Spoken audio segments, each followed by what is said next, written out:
మాఘపురాణం 2వ అధ్యాయం. శివుడు పార్వతీదేవికి మాఘమాస మహిమ చెప్పుట. వశిష్ఠుల వారు మార్కాండేయ వృత్తాంతమును శివలింగాకార వృత్తాంతమును వివరించిన తరువాత ఇంకనూ వినవలెనని కుతూహలపడి దిలీపుడు మరలా ఇట్లు ప్రశ్నించును: మహాముని, ఈ మాఘమాస మహత్యమును ఇంకనూ వినవలయున్నడి కోరిక ఉదయించుచున్నది, కావున సెలవింపుడని ప్రార్థించగా వశిష్ఠుడు చెప్పసాగిను. పూర్వం పార్వతీదేవికి శివుడును నారదునకు బ్రహ్మయు మాఘమాస మహత్యమును గురించి చెప్పియున్నారు. కాన శివుడు పార్వతికి చెప్పిన విధమును వివరించెదను వినుము. ఒకనాడు పరమశివుడు గణాలు సేవించుచు నానారత్న విభూషితమగు కైలాస పర్వతమునందలి మందర వృక్ష సమీపమున ఏకాంతముగా కూర్చుని ఉన్న సమయమున లోక జననియగు పార్వతీదేవి వచ్చి భర్త పాదములకు నమస్కరించి, స్వామి, మీ వలన నేను అనేక పుణ్య విషయములను తెలుసుకొంటిని. కానీ ప్రయాగ క్షేత్ర మహత్యమును మాఘమాస మహత్యమును వినవలననడి కోరిక ఉన్నది. కావున ఈ ఏకాంత సమయమందు ఆ క్షేత్రముల మహిమలను వివరింప ప్రార్థిస్తున్నాను అని వేడుకొనగా పార్వతీపతియగు శంకరుడు మందహాసముతో ఇట్లు వివరించెను: దేవి, నీ ఇష్టమును తప్పక తీర్చెదను, శ్రద్ధగా వినుము. సూర్యుడు మకర రాశియందు ఉండగా మాఘమాసమందు ప్రాతకాలమున ఏ మనుజుడు నదిలో స్నానము చేయును అతడు సకల పాతకముల నుండి విముక్తుడవుటయే కాక జన్మాంతమందు మోక్షమును పొందును. అటులని మాఘమాసములో సూర్యుడు మకర రాశియందు ఉండగా ప్రయాగ క్షేత్రమునందే ఏ నరుడు స్నానం ఆచరించినో అతనికి వైకుంఠ ప్రాప్తి కలుగును. అంతే కాదు, జీవనది ఉన్నను లేకున్నను కడకు గోపాదము మునుగునంత నీరు ఉన్న చోట కానీ తటాకమందు కానీ మాఘమాసములో చేసిన ప్రాతకాల స్నానము గొప్ప ఫలము ఇచ్చుటయే కాక సమస్త పాపములను విడిపోవును. 2వ రోజు స్నానము చేసిన విష్ణు లోకమునకు పోవును. 3వ నాటి స్నానము వలన విష్ణు సందర్శనము కలుగును. మాఘమాసమునందు ప్రయాగ క్షేత్రమందు గల గంగా నదిలో స్నానమాచరించిన ఎడల ఆ మనుషునకు మరుజన్మ అనునది ఉండదు. దేవి, మాఘమాస స్నాన ఫలం ఇంత అని చెప్పజాలను. మాఘమాసమునందు భాస్కరుడు మకర రాశియందు ఉండగా ఏది అందుబాటులో ఉన్నా, అనగా నది కానీ చెరువు కానీ చిన్న నుయ్యి కానీ కాలువ కానీ లేదా గోపాదము మునుగునంత నీరు ఉన్న చోట కానీ ప్రాతకాలమున స్నానమాచరించి సూర్యభగవానునకు నమస్కరించి తనకు తోచిన దాన ధర్మములు చేసి శివాలయమును గాని విష్ణు ఆలయమును గాని దీపము వెలిగించి భక్తి శ్రద్ధలతో అర్చన చేసిన మానవునకు వచ్చు పుణ్యఫలము ఇంత అని చెప్పనలవి కాదు. ఏ మానవుడైనను తన శరీరంలో శక్తి లేక కడకు బావి ఎందైనను స్నానమాచరించి శ్రీవారి దర్శనము చేసినచో అతడు ఎట్టి కష్టములు అనుభవించుచున్నను ఆయా కష్టములు మేఘముల వల్ల విడిపోయి విముక్తుడగును. ఎవరైనను తెలిసి గాని తెలియక గాని మాఘమాసములో సూర్యుడు మకర రాశియందు ఉండగా నదీ స్నానం ఆచరించిన ఎడల అతనికి అశ్వమేధ యాగము చేసినంత ఫలము దక్కును. అదియునుగాక మాఘమాసమంతయు ప్రాతకాలమున నదిలో స్నానము చేసి శ్రీమన్నారాయణుణ్ణి పూజించి సాయంకాల సమయమున మాఘపురాణము చదివి విష్ణు మందిరమును కానీ శివాలయమును కానీ దీపము వెలిగించి ప్రసాదము సేవించిన ఎడల అతనికి తప్పక విష్ణులోక ప్రాప్తి కలుగుటయే కాక పునర్జన్మ ఎన్నటికీ కలుగదు. ఇటులా ఒక్క పురుషులేగాక స్త్రీలు కూడా ఆచరించవచ్చును. మానవుడు జన్మమెత్తిన తరువాత మరల ఘోర పాపములు చేసి మరణాంతరమున రౌరవాది నరక బాధలు అనుభవించుట కంటే తాను బ్రతుకున్నంత కాలము మాఘమాసమందు నదీ స్నానము చేసి దాన ధర్మాది పుణ్య ఫలములు ఆచరించి వైకుంఠ ప్రాప్తి పొందుట శ్రేయస్కరం కదా. ఇదే మానవుడు మోక్షము పొందుటకు మార్గము. ఓ పార్వతి, ఏ మానవుడు మాఘమాసమును తృణీకరించునో అట్టివాడు అనుభవించు నరక బాధల గురించి వివరించెదను, సావధానముగా ఆలకింపుము. ఏ మనుజుడు మాఘమాసమందు ప్రాతకాలమున నదీ స్నానము గాని జపము గాని విష్ణు పూజ గాని యథాశక్తి దానాది పుణ్యకర్మములు గాని చేయడో అట్టివాడు మరణానంతరమున సమస్త నరక బాధలను అనుభవించుచు కుంభీర నరకమున పడద్రోయబడును, అగ్నిలో కాల్చబడును, రంపముల చేత ఖడ్గముల చేత నరకబడును, సలసల కాగు తైలములో పడవేయబడును, భయంకరులకు యమకింకరులచే పీడింపబడును.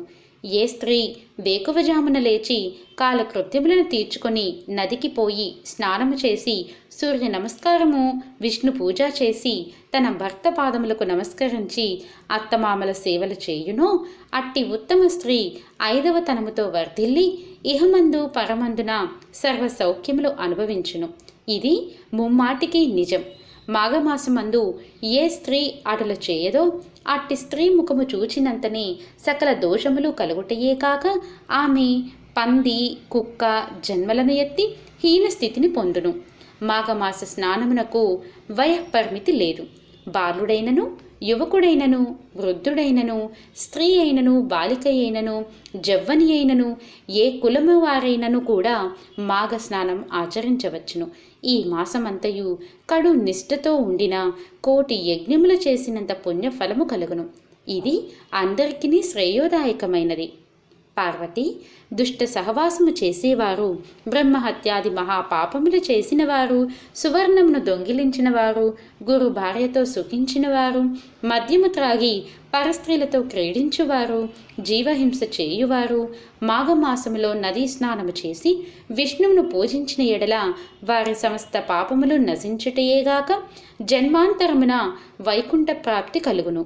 మరియు కులభ్రష్టుడైన వాడును కించిత్ మాత్రమైనను దాన ధర్మములు చేయని వాడును, ఇతరులను వంచించి వారి వద్ద ధనమును హరించిన వాడును, అసత్యమాడి పొద్దుగడుపువాడును, మిత్రద్రోహియు, హత్యలు చేయువాడును, బ్రాహ్మణులను హింసించువాడును, సదా వ్యభిచార గృహములలో తిరిగి తాలిగట్టిన ఇల్లాలిని బిడ్డలను వేధించువాడును, రాజద్రోహి, గురుద్రోహి, దైవభక్తి లేనివాడును, దైవభక్తులను ఎగతాళి చేయువాడును, గర్వము కలవాడై తానే గొప్పవాడైనని అహంభావంతో దైవ కార్యములను ధర్మ కార్యములను చెడగొట్టుచు దంపతులకు విభేదములను కల్పించి సంసారములు విడదీయువాడును, ఇండ్లను తగలబెట్టువాడును, చెడు పనులకు ప్రేరేపించువాడును, ఈ విధమైన పాపకర్మలు చేయువారలు వీరందరూ కూడా ఎట్టి ప్రాయశ్చిత్తములు జరుపకని మాఘమాసమందు స్నానము చేసినంత మాత్రముననే పవిత్రులగుదురు. దేవి, ఇంకను దీని మహత్యమును వివరించెదను, వినుము. తెలిసియుండియు పాపములు చేయువాడు, క్రూర కర్మములు ఆచరించువారు, సిగ్గు విడిచి తిరుగువాడు, బ్రాహ్మణ దూషకుడు మొదలగువారు మాఘమాసములో ఉదయమే నదికి వెళ్ళి స్నానము చేసిన ఎడల వారికున్న పాపములన్నీ నాశనమగును. మాఘమాస స్నానమును ప్రాతకాలముననే చేయవలెను. అలాగున చేసినచో సత్ఫలితము కలుగును. ఏ మానవుడు భక్తి శ్రద్ధలతో మాఘమాసము మొదటి నుండి ఆఖరి పర్యంతము స్నానములు చేసేదనని సంకల్పించును, అటువంటి మానవునికి ఉన్న పాపములు తొలగిపోయి ఎటువంటి దోషములు లేక పరిశుద్ధుడగును. అతడు పరమపదము చేరుటకు అర్హుడగును. శాంభవి, 12 మాసములలోనూ మాఘమాసము మిక్కిలి ప్రశస్తమైనది. సకల దేవతలలో శ్రీమన్నారాయణుడు ముఖ్యుడు. అన్ని శాస్త్రములలో వేదము ప్రధానమైనది. అన్ని జాతులలో బ్రాహ్మణుడు అధికుడు. అన్ని పర్వతములలో మేరు పర్వతము గొప్పది. అటులనే అన్ని మాసములలో మాఘమాసము శ్రేష్టమైనదగుట చేత ఆ మాసమంతా ఆచరించిడి ఏ స్వల్ప కార్యమైనను గొప్ప ఫలితాన్ని కలుగు చేయును. చలిగానున్నదని స్నానము చేయని మనుష్యుడు తనకు లభించబోవు పుణ్యఫలమును కాలితో తన్నుకొన్నట్లే అగును. వృద్ధులు జబ్బుగానున్నవారు చన్నీళ్లలో స్నానం చేయలేరు. కావున అట్టివారికి ఎండుకట్టెలు తెచ్చి అగ్ని రాజవేసి వారిని చలికాగనిచ్చి తరువాత స్నానము చేయించిన ఎడల ఆ స్నాన ఫలమును పొందగలరు. స్నానము చేసి శ్రీవారిని దర్శించిన పిదప అగ్నిదేవునికి సూర్యభగవానునికి నమస్కరించి నైవేద్యము పెట్టవలెను. మాఘమాసంలో శుచి అయిన ఒక బీద బ్రాహ్మణునికి వస్త్రదానము చేసిన ఎడల శుభ ఫలితము కలుగును. ఈ విధముగా ఆచరించడి వారిని చూసి ఏ మనుజుడైనను అపహాస్యము చేసినను లేక అడ్డు తగిలినను మహాపాపములు సంప్రాప్తించును. మాఘమాసము ప్రారంభం కాగానే వృద్ధులకు తండ్రిని, తల్లిని, భార్యను లేక కుటుంబ సభ్యులందరినీ మాఘమాస స్నానం ఆచరించున్నట్టులా ఏ మానవుడు చేయునో అతనికి మాఘమాస ఫలితము తప్పక కలుగును. ఆ విధముగానే బ్రాహ్మణునికి కానీ, వైశ్యునికి కానీ, క్షత్రియునికి కానీ, శూద్రునికి కానీ మాఘమాస స్నానమును చేయమని చెప్పిన ఎడల వారు పుణ్యలోకమునకు పోవుటకు ఏ అడ్డంకులను ఉండవు. మాఘ స్నానములు చేసిన వారిని కానీ, చేయలేని వారిని కానీ, ప్రోత్సహించు వారిలను కానీ చూసి ఆక్షేపించి పరిహాసములాడు వారికి ఘోర నరక బాధములు కలుగుటయే కాక ఆయుక్షీణము, వంశక్షీణము కలిగి దరిద్రులగుదురు. నడుచుటకు ఓపిక లేనివారు మాఘమాసములో కాళ్ళు, చేతులు, ముఖము కడుగుకొని తలపై నీళ్లు చల్లుకొని సూర్య నమస్కారములు చేసి మాఘ పురాణమును చదువుటగాని వినుటగాని చేసిన జన్మాంతమున విష్ణు సాన్నిధ్యమును పొందుదురు.